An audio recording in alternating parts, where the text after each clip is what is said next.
So, Binild at saka San Beda, no? CSB tsaka San Beda. Okay? Simple lang naman yung laro na yon, di ba? Play the game, the whole game, no?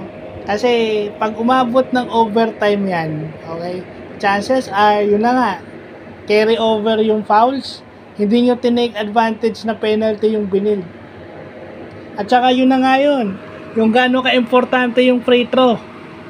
Diba? Kasi lagi kayo naka-emphasis sa 3-point shot tsaka sa 4-point shot sa PBA. Pero yung free throws, hindi nyo binibigay, penalty yung kalaban. Diba? Kung naipasok ng San Beda yung mga free throws na yun, kaya si James Payosing nagbimintis ng free throw na parang uncharacteristic kay James Payosing na magmintis ng free throw. Diba? Lalo na in overtime, yung medyo pagod ka. Kaya nga si Paul Lee practices his free throw shot pag may pagod na siyang nararamdaman, pagod na siya.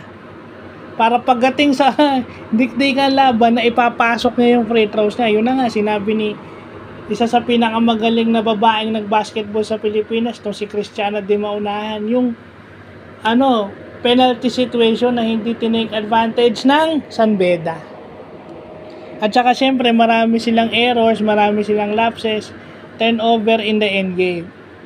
So hindi porket defending champions kayo, may kumbaga darating yan na magkakaroon kayo ng lapses. Kahit sabihin mong champion kayo, alam niyo yung gagawin dahil pinapractice niyo, tao lang din kayo. So dapat maging wake up call yan sa mga nagcha-champion na any game pwede kayong masilat.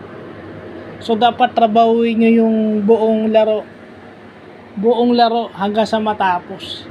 Hindi pwede yung papahabulin niyo yung kalaban and then sabihin pasasarapin niyo. Kasi ang hirap doon sa iba, pinasasarap para partida raw. Kaya bangan yung ganun Kailangan yan yung matutunan nyo na kung pwedeng dikdikin nyo na yung kalaban sa simula.